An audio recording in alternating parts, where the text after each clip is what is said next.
Hello everyone, good morning, जय श्री कृष्णा, राधे राधे। आज अपन बात कर लेते हैं अपने फोर्थ फिल्टर की। फोर्थ फिल्टर का नाम क्या है आपका? पाई अनुभाग फिल्टर। देखो क्यों? क्योंकि देखो ये आकृति किसकी बन रही है?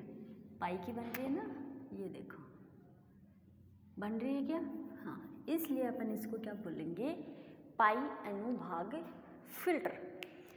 अब सुनो, इसके पीछे जो सेम टू सेम डायग्राम है जो अपन पीछे से पढ़ते आ रहे हैं, इसलिए मैंने वहाँ पे बनाया नहीं। आप लोग समझ जाना कि वही प्रत्यावर्ती कुंडली है, वही द्वितीय कुंडली है, वही उसकी वोल्टा है Vs/2 है एक डायोड के लिए, दूसरे डायोड के लिए Vs/2 है। तो वो वाला मैटर जो है मैंने यहाँ पे लिखा नहीं है। क्या है? यहाँ से आप लोग ऐसे ही समझ लेना। तो देखो अब इसके अंदर अपन ने क्या लगा रखा है? एक तो कुंडली है अपने पास, एक संधारित्र C1 और एक संधारित्र C2। चेंज कितना हुआ है इसके अंदर? ओनली एक चेंज हुआ है। क्या कि अपन ने यहाँ पे संधारित्र 2 लगा दिए। अब ये संधारित्र 2 क्यों लगाए हैं? तो सुनो, देखो एक लाइन इसकी, L अनुभाग फिल्टर में अधिक लोड धारा के लिए, ठीक है। अब यहाँ पे L अनुभाग फिल्टर कौन बनाएगा? ये जो L और ये जो C2, ये दोनों मिलकर किसका निर्माण करेंगे? L अनुभाग फिल्टर का। ध्यान से सुनना, ये एक तो ये L और ये संधारित्र जो C2 है, ये दोनों मिलकर किसका निर्माण करेंगे? L अनुभाग फिल्टर का निर्माण करेंगे, ठीक है। तो सुनो, अब मैं L अनुभाग फिल्टर का नाम बोल रही हूँ, समझ जाना कि L अनुभाग होता क्या है। L और एक संधारित्र C2, ठीक है। L अनुभाग फिल्टर में अधिक लोड धारा के लिए निर्गत की दिष्ट वोल्टता कम हो जाती है, ठीक है। इन दोनों के कारण इसके ऊपर क्या हो जाता है? वोल्टता कम हो जाती है। तो इस कमी को दूर करने के लिए अपन ने L अनुभाग फिल्टर में एक संधारित्र और जोड़ दिया, ठीक है। तो हमें पाई फिल्टर प्राप्त होता है। क्लियर है यहाँ तक? अब सुनो, इसकी थ्योरी बोल देती हूँ एक बार। यहाँ पूर्ण तरंग दिष्ट कार्य में निवेश में VI वोल्टता का एक प्रत्यावर्ती स्रोत जोड़ा जाता है। यहाँ प्राथमिक और द्वितीय कुंडली में फेरों का अनुपात 1:n है। यहाँ द्वितीय कुंडली पर 2 डायोड D1 और D2 उपस्थित है। यहाँ L व C2 मिलकर L अनुभाग फिल्टर बनाते हैं, जबकि संधारित्र C1 पार्श्व पथ संधारित्र फिल्टर की तरह व्यवहार करता है। ध्यान से सुनना, जबकि C1 पार्श्व पथ फिल्टर की तरह व्यवहार करता है। अगर यहाँ पे C1 पार्श्व पथ व्यवहार करता है फिल्टर की तरह, तो जो संकेत आएंगे वो अपने को कहाँ मिलेंगे? इस C1 पर मिलेंगे। C2 का कोई रोल नहीं होगा इसके अंदर, ठीक है। तो सुनो, अब दिष्ट कार्य से निर्गत संकेत में दिष्ट संकेत, दिष्ट कार्य से निर्गत संकेत में दिष्ट संकेत के लिए C1 व C2 क्या होते हैं? आप लोगों को पता है, ये कुंडली जो है ये डायोड उसके दिष्ट धारा के लिए किसकी तरह व्यवहार करती है? ओपन सर्किट की तरह, सॉरी शॉर्ट सर्किट की तरह। और ये संधारित्र किसकी तरह व्यवहार करते हैं? ओपन सर्किट की तरह। तो यही लाइन बोलने जा रही हूँ, ठीक है। दिष्ट कार्य से निर्गत संकेत में दिष्ट संकेत के लिए C1 व C2 खुले परिपथ की तरह व्यवहार करेंगे। कहने का मतलब किसके लिए? DC के लिए जो संधारित्र होते हैं C1 व C2, वो किसकी तरह व्यवहार करेंगे? खुले परिपथ की तरह व्यवहार करेंगे, जबकि कुंडली लघुपथित परिपथ की तरह व्यवहार करेगी। अतः DC कुंडली से होता हुआ कहाँ पर आ जाएगा? लोड पर प्राप्त हो जाएगा, ठीक है। तो क्या अपन इसको यूं हटा के यूं बना सकते हैं? कैसे? ये वाला, इसको तो छोड़ो। हाँ, ये किसकी तरह व्यवहार करेगा? लघुपथित की तरह। और ये किसकी तरह व्यवहार करेंगे? ओपन सर्किट की तरह। ये लो जी, कुछ नहीं, ये सेम टू सेम है ना। अब देखो, इसकी थ्योरी समझते हैं अपन। सेम टू सेम वही थ्योरी है, बस ये याद रखना कि ये L और C2 जो दोनों मिलकर L अनुभाग का निर्माण करते हैं, और ये जो संधारित्र C1 है ओनली यही यहाँ पे काम करेगा। अब जो पीछे आप लोगों ने पढ़ा था, कहीं पार्श्व पथ के अंदर पढ़ा था, कि डिस्चार्ज कर देता है, चार्ज कर देता है, ये वाली प्रोसेस पढ़ी थी। तो वही वाली प्रोसेस अपन फिर से पढ़ रहे हैं। देखो, इसको हटा दो, इसको बोल दो C1 और इसको भी बोल दो C2। दिखा दो इसको संधारित्र के रूप में। ये लो जी, इसको भी दिखा दो कुंडली के रूप में।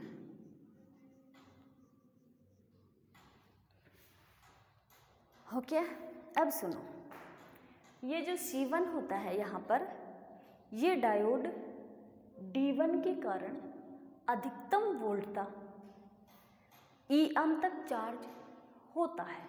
वहाँ पे मैंने आपको बताया था कि चार्जिंग और डिस्चार्जिंग क्या होती है और किसकी वजह से होती है। तो देखो, यहाँ पे ये जो C1 है, ये डायोड D1 के कारण अधिकतम मैक्सिमम वोल्टता EM तक चार्ज होता है। पता है ये बात? जैसे ही डायोड के इस P सिरे पर धनात्मक हो गया और नीचे वाला सिरा क्या हो गया? ऋणात्मक हो गया। तो आप लोगों को पता है कि ये जो डायोड है ये अग्र बायस में हो गया और ये कौन से में हो गया? पश्च बायस में। तो अग्र में होगा तो यहाँ से जो धारा प्रवाहित होगी वो कहाँ पर आएगी? इस संधारित्र पर आएगी। ठीक है, तो देखो, अब ये बात नहीं है कि यहाँ पे ये कुंडली जाने दिया और इसी को रोक लिया, नहीं, वो तो मैंने आपको पहले ही बता दी थी कि जो डीसी होगी वो यहाँ से जाते हुए संपूर्ण रूप पूरी तरीके से अपने को कहाँ पे मिल जाएगी? इस आरएल पर मिल जाएगी। बस अपन तो बात ये करेंगे कि जैसे ही डायोड D1 के इस P सिरे पर, पहले तो डायोड पर वोल्टता क्या होती है? बढ़ती थी। ठीक है, पहले तो स्टार्टिंग में कब? जब इसका P सिरा पॉजिटिव से हो, तो ये अग्र बायस में हो गया, तो इस पर क्या हो जाएगी? वोल्टता बढ़ती है। बढ़ती थी कि EM तक, तो ये संधारित्र को क्या करेगा? चार्ज करेगा। देखो, यहाँ से लेके यहाँ तक वोल्टता बढ़ती थी, इसको अपन ने क्या नाम दिया? EM। अब अगर ये वोल्टता बढ़ती थी तो ये संधारित्र क्या हो गया? पूरे तरीके से चार्ज हो गया हुआ। अब अगर ये चार्ज हुआ तो यहाँ पर इस डायोड के पास वोल्टता की कमी हुई कि नहीं हुई? कमी हो गई मैडम। अगर कमी हो गई तो यहाँ से धारा का प्रवाह होना बंद हो जाएगा। जैसे ही धारा का प्रवाह होना बंद हुआ तो ये जो चार्ज है, ये फुल जो चार्ज है, यहाँ से इन दोनों का क्या हो जाएगा? कनेक्शन हट जाएगा। तो अब ये जो चार्ज है इसको डिस्चार्ज करेगा कौन? अब ये जो संधारित्र D1 वो है C1, ये क्या हो गया? पूरे तरीके से चार्ज हो गया। ठीक है, और अगर जैसे ही ये चार्ज हुआ तो वोल्टता पीछे क्या हो गई? कम हो गई। यहाँ पे कम होगी। तो संधारित्र पर मैक्सिमम चार्ज कितना आ जाएगा? EM। अब क्या होगा? डायोड के सिरों पर वोल्टता कम होती है, ये अपन ने पार्श्व पथ संधारित्र में पढ़ा था। अगर D1 के सिरों पर वोल्टेज कम होती है तो उसका व्यवहार भी कैसा हो जाएगा? पश्च बायस की तरह हो जाएगा। तो ये संधारित्र डिस्चार्ज होगा, लेकिन डिस्चार्ज अब 2 के कारण होगा। पहले कितने के कारण होता था? ओनली 1 के कारण होता था। अब ये डिस्चार्ज 2 के कारण होगा। किस किस के? इस L और इस RL के कारण। ठीक है, किसके कारण होगा? इस L और इस R के कारण ये संधारित्र जो है ये क्या हो जाएगा? डिस्चार्ज हो जाएगा। फिर क्या होता है? अब डिस्चार्ज करते हैं तो एक निश्चित समय के बाद, ठीक है, अब इसको अगर डिस्चार्ज करते हैं तो एक निश्चित समय के बाद ये जो डायोड D2 है ये क्या हो जाता है? अग्र बायस में आ जाता है और संधारित्र वापिस क्या होने लग जाता है? चार्ज होने लग जाता है। तो अब संधारित्र फिर मैक्सिमम, अब जो संधारित्र है वो फिर से मैक्सिमम वोल्टेज तक होगा। मैक्सिमम वोल्टता कितनी होती है? EM। तो ये फिर से मैक्सिमम वोल्टता तक चार्ज होगा और अगर ये चार्ज हो गया तो इसके पास क्या हुई? वोल्टेज कम हो गई। जैसे ही इसके पास वोल्टेज कम हुई तो कनेक्शन हट गया। अब फिर से इसको डिस्चार्ज करेंगे। कौन करेगा? वही L एंड आर करेंगे। ठीक है, तो यही वाली प्रोसेस चलेगी, बस इसी प्रोसेस के ऊपर अपना क्या है, पाई फिल्टर है। और आप लोगों ने इसका ग्राफ भी देखा होगा पीछे कि कैसे बनता है कैसे नहीं बनता है। देखो कुछ नहीं है, बस यही करना है कि जब ये इसकी डायोड D1 अग्र बायस में होता है तो संधारित्र C1 चार्ज हो जाता है। ठीक है, फुल्ली चार्ज होता है। इसके सिरों पर वोल्टता कितनी हो जाएगी, मैक्सिमम वोल्टता EM हो जाएगी। तो डायोड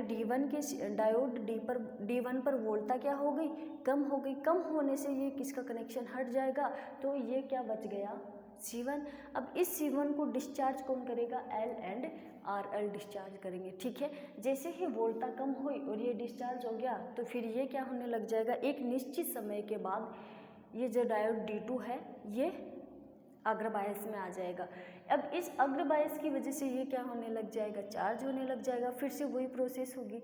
तो यही प्रोसेस अपन बार बार दोहराते रहेंगे और अपना इसका एक ऐसे ग्राफ बन जाएगा। देखो जी,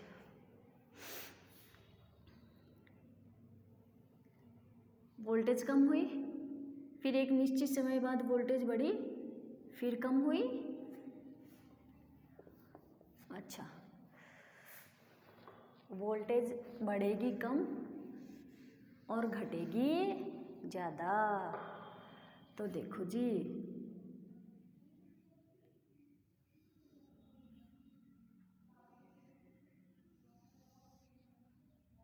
ऐसे बनेगा, इसका कुछ ग्राफ है ना, ये लो जी। ठीक है, यही तो ऐसे ही तो ग्राफ बनाया था अपन ने।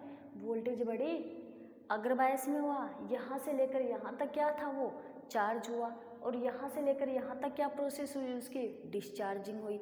ऐसे ही यहाँ से लेकर यहाँ तक क्या हुआ, चार्ज हुआ, यहाँ से लेकर यहाँ तक क्या प्रोसेस हुई, डिस्चार्ज होने की हुई। तो देखो जी,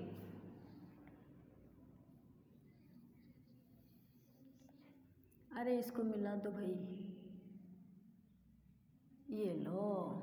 ठीक है, अब इसके सिरों पर मैक्सिमम वोल्टता कितनी थी, EM थी। तो ये लो, ऐसे करो भाई, इसको लाइन को टच करते हुए करना है ना। अभी कर देते, देखो इसको सही। इसके मैक्सिमम सिरों तक वोल्टता कितनी थी, EM थी। तो ये लो जी, EM। और वहाँ पे अपन ने पढ़ा होगा कि इसमें ये जो यहाँ से लेकर यहाँ तक परिवर्तन होता है वो वाला अपन ने कितना लिखा था, EM माइनस, इसको हटा दो अब, है ना।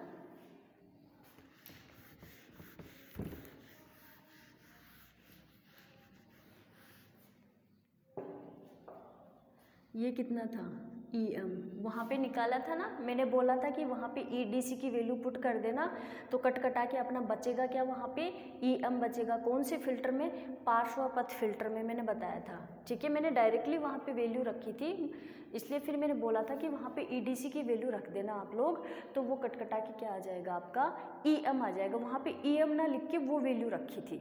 ठीक है, तो यहाँ पे EM minus EMT upon RL C1। ठीक है, अब एक चीज़ और बताओ, अब मेरे को इनका औसत निकालना है दोनों का। औसत कैसे निकालते हैं, इन दोनों को जोड़ के अपॉन में 2 का भाग लगा दें तो अपने को क्या प्राप्त हो जाता था, EDC। ध्यान से सुनना, इन दोनों को जोड़कर अपॉन में 2 का डिवाइड कर देते थे 2 से, तो अपने को क्या प्राप्त होता था, EDC।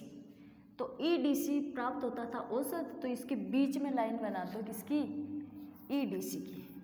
ये लो जी, इसको क्या बोलोगे, EDC। अगर औसत निकाल रहे हो तो यहाँ पे क्या आएगा, EM minus EMT upon 2RL C1 आ जाएगा, आएगा कि नहीं आएगा। अब ध्यान से सुनो, यहाँ से लेकर यहाँ तक, कहने का मतलब यहाँ से लेकर यहाँ तक जो परिवर्तन होता है या जो अपने पास EDC आई है उसको अपन एक नाम और देंगे अलग। क्या, यहाँ से लेकर यहाँ तक जो परिवर्तन हो रहा है उसको अपन एक नाम दे देते हैं ER। ये लो जी, इसको क्या नाम दे दिया, यहाँ से लेकर यहाँ तक ER नाम दे दिया। क्लियर है भाई ये ग्राफ आप लोगों का। अब ये ग्राफ मिल किसके कारण रहा है, C1 से निर्गत संकेत के कारण मिला। C2 का तो यहाँ पे कोई काम ही नहीं है, तो C1 से निर्गत संकेत, C1 के निर्गत संकेत से।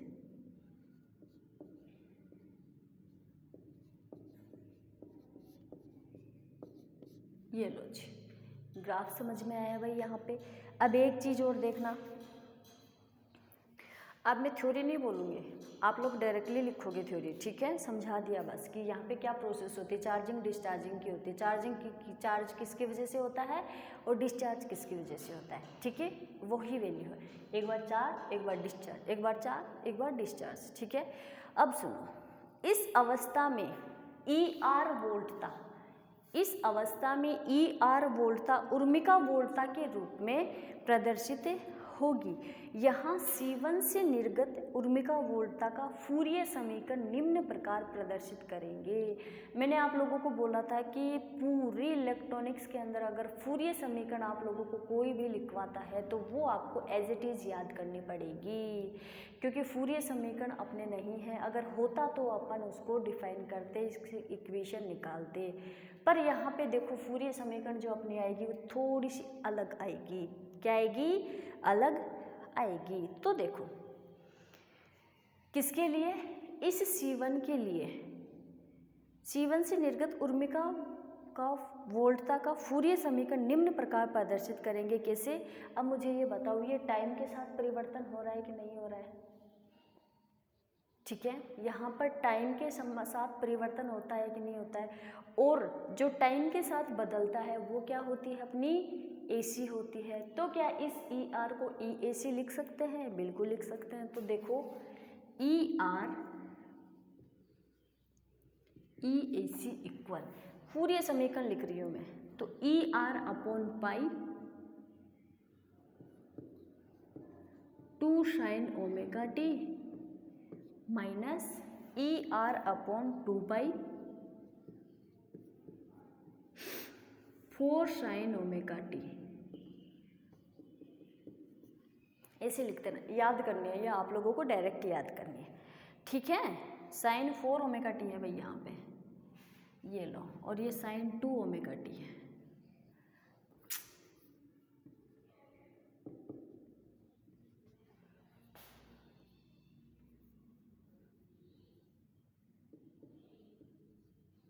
ये लो जी, इसको इक्वेशन नंबर बोल दो आप लोग 1, ठीक है यहाँ तक। अब सुनो,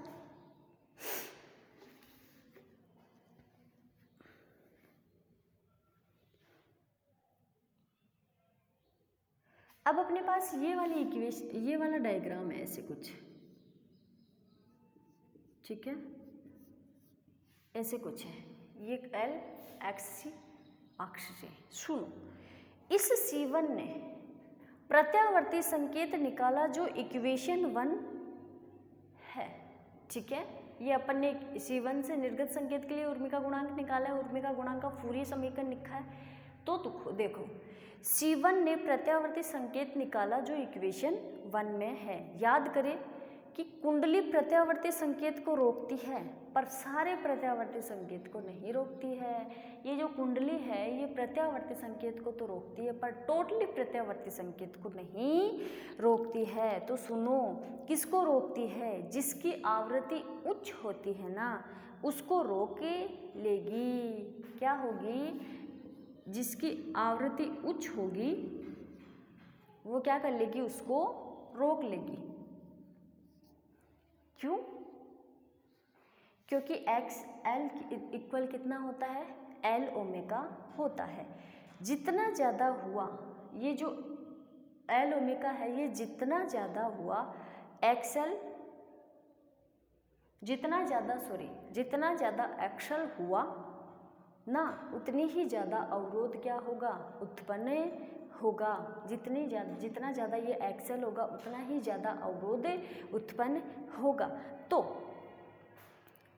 उतना ही ज़्यादा प्रत्यावर्ती रुक जाएगा। ठीक है, जितना ज़्यादा अक्सल होगा उतना ही अवरोध होगा, और जितना अवरोध होगा उतनी ही ज़्यादा एसी क्या करेगी, रुकेगी। तो प्रत्यावर्ती रुक जाएगा।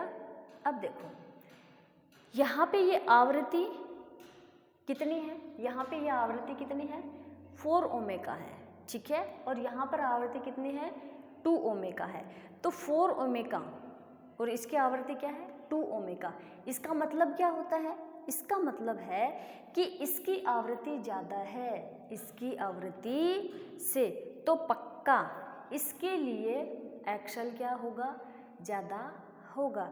ध्यान से सुनना, इसकी आवृत्ति क्या है, उच्च है, और इसकी आवृत्ति क्या है, निम्न है। ठीक है, अगर इसकी आवृत्ति ज़्यादा है तो पक्का है कि इसके लिए एक्सल का मान क्या होगा, ज़्यादा होगा। अगर एक्सल का मान ज़्यादा है तो ये कुंडली क्या कर लेगी, इसको आगे जाने से रोक देगी। कहने का मतलब जितना उच्च अवरोध या जितनी उच्च आवृत्ति अपने पास रहेगी उतना ही ज़्यादा ये कुंडली इसको क्या कर लेगी, रोक लेगी। तो कहने का मतलब अगर इससे 6 ओमेगा टी भी आता तो कहने का मतलब उच्च आवृत्ति की एसी को ये नहीं जाने देगी और निम्न आवृत्ति की एसी को ये जाने देगी। जितनी ज़्यादा होगी आवृत्ति उतनी ज़्यादा कुंडली उसको रोक लेगी। ठीक है, क्लियर है यहाँ तक। तो इसलिए अपन इस पार्ट को काम ना लेके इस पार्ट को काम में लेंगे। क्लियर है भाई यहाँ तक। तो सुनो, अब देखो जी, यहाँ तक समझ में आया सबको। ठीक है, अपन क्या करेंगे, निम्न आवृत्ति वाला पोर्शन काम में लेंगे, उच्च आवृत्ति वाला नहीं लेंगे।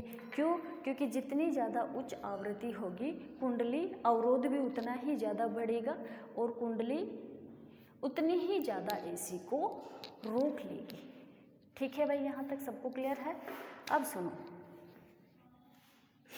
अब अपन आ जाते हैं इसकी डेरिवेशन की तरफ।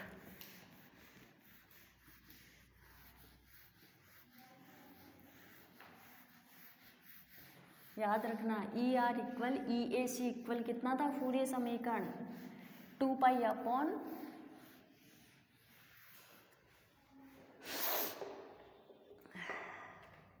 हाँ जी, तो E R equal E A C equal E R upon pi sine 2 omega T, यही काम में लेंगे अपन। ठीक है, तो क्या कर दोगे, ये क्या हो गया अपना प्रत्यावर्ती घटक हो गया। ठीक है, अरे जानते हो वैसे भी आप लोग क्या लिखना है यार, ई ए सी जानते हो कि प्रत्यावर्ती घटक होता है, इसको इक्वेशन बोल दो। अब चलो, अपने पास ये कुंडली थी, बिल्कुल था। यहाँ पे क्या था, संधारित्र था। अच्छा संधारित्र था, सॉरी, ये लो जी। ओके, ये क्या था, एल, या फिर इसको बोल दो एक्सल। ये क्या था, एक्स सी था। कौन सा, 1 या 2? तो यहाँ पे क्या लिख दोगे, 2। और इनके सिरों पर वोल्टता कितनी थी, ई ए सी, बोल सकते हैं ना, बोल सकते हैं। और धारा प्रवाहित कितना हुआ था, आई ए सी। ठीक है, अब देखो एल व C2 में प्रवाहित धारा आई ए सी है, तो इसलिए अपने को क्या करना है, कुल प्रतिबाधा कितनी आ जाएगी, X L minus XC2। I repeat, यहाँ L व C2 में प्रवाहित धारा IAC है, तो कुल प्रतिबाधा एक्सल माइनस XC2 है। ठीक है, तो अब अपने को क्या निकालना है भाई, यहाँ पे IAC आप जानते हो प्रत्यावर्ती घटक अपोन प्रतिबाधा होती है। धारा निकालने का फॉर्मूला,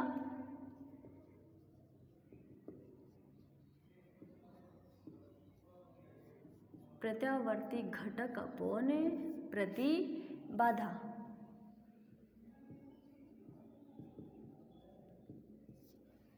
आ जाओ जी, क्या करोगे, IAC इक्वल EAC अपॉन प्रतिबाधा कितनी है, अच्छा इसको स्मॉल ले लिया था ना अपन ने ऊपर, XL माइनस XC2, यही होगा। ठीक है, XL इक्वल आप लोग वैल्यू जानते हो क्या होती है, L ओमेगा, और XC की होती है 1/2 C2 2 ओमेगा। ठीक है, अब ये वाली वैल्यू पुट कर दो, IAC इक्वल EAC की वैल्यू क्या है, ऊपर देखो ER अपॉन पाई, पुट कर दो ER upon pi sine 2 omega T, और XL की वैल्यू डायरेक्ट पुट कर दी हूँ मैं, है ना, तो 4 ओमेगा स्क्वायर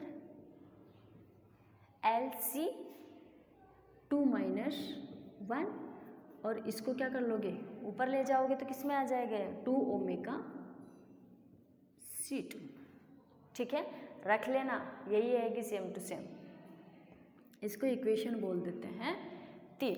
अब सुनो, इक्वेशन 3 का अपन क्या निकालेंगे, वर्ग माध्य मूल मान निकालेंगे। ठीक है, इक्वेशन 3 का क्या निकालेंगे, वर्ग माध्य मूल मान, तो IRMS square,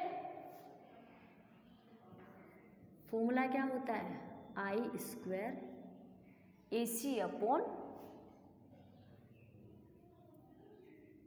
DT upon T, 0 से लेके T।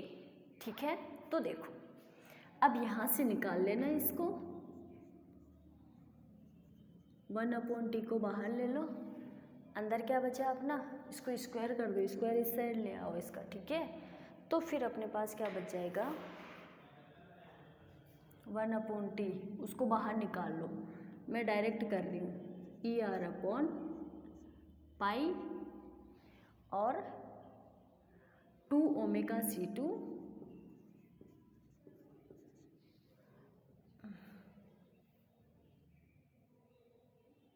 स्क्वायर करना है ना, इसका स्क्वायर करना है, हाँ, अपॉन में क्या चल रहा है, 4 ओमेगा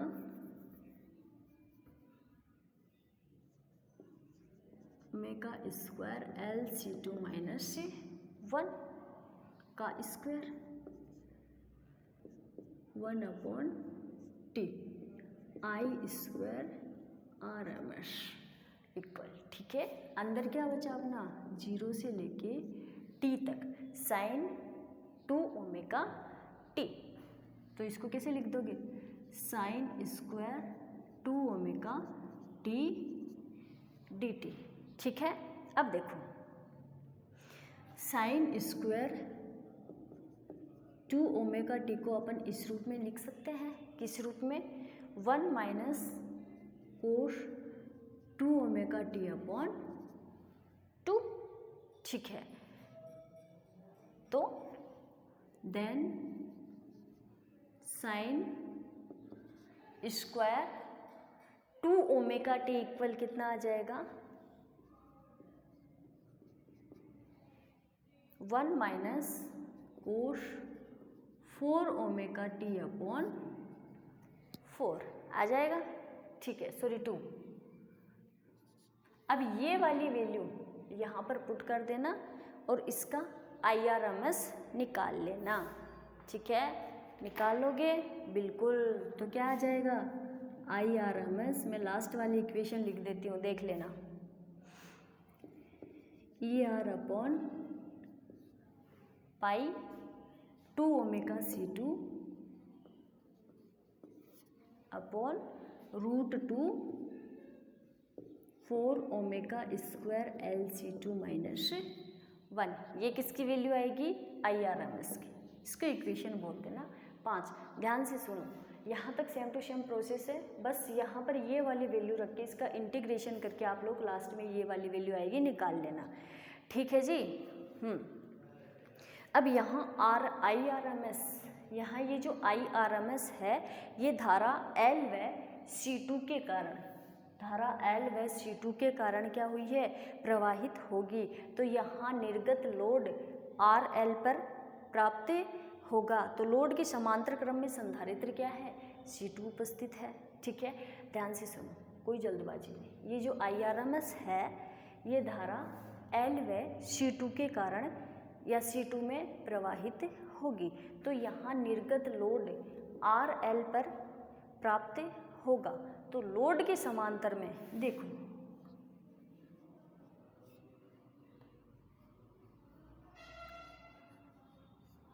यही है।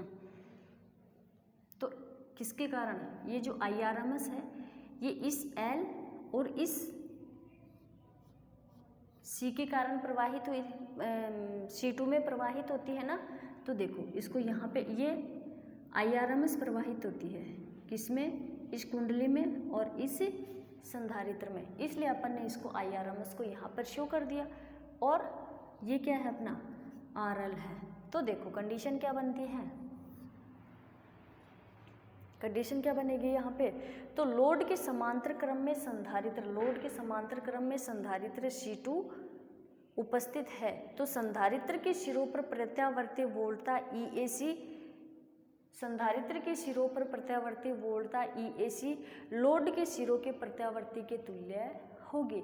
जितनी प्रत्यावर्ती इस संधारित्र पर होगी उतनी ही इस लोड पर मिलेगी। क्यों? क्योंकि ये दोनों क्या हैं? समांतर क्रम में है।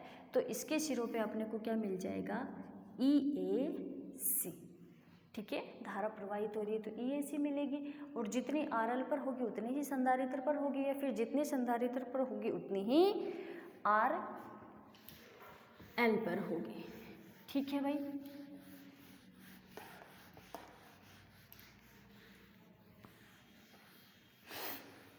अब देखो अपन यहां से निकाल लेते हैं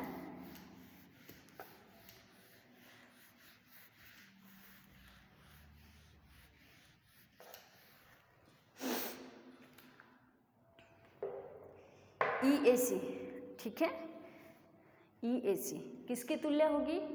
IRMS x C2। ठीक है, EAC निकालनी है मेरे को। ये EAC क्या थी? यही तो था रे भाई, तुम लोग भी ना। यहाँ पे क्या था? EAC था। ठीक है, और यहाँ पे भी EAC है। ये क्या था? IRMS। तो मेरे को निकालना क्या है? ये EAC निकालनी है। तो कैसे निकालोगे? IRMS into x C2, IRMS into x C2। अब C2 की वैल्यू आप लोग जानते हो, IRMS की वैल्यू भी जानते हो और C2 की वैल्यू भी जानते हो। ठीक है, तो पुट करके EAC निकाल लेना। EAC आप लोगों का लास्ट में आएगा ER अपॉन पाई 2 ओमेगा, अच्छा √2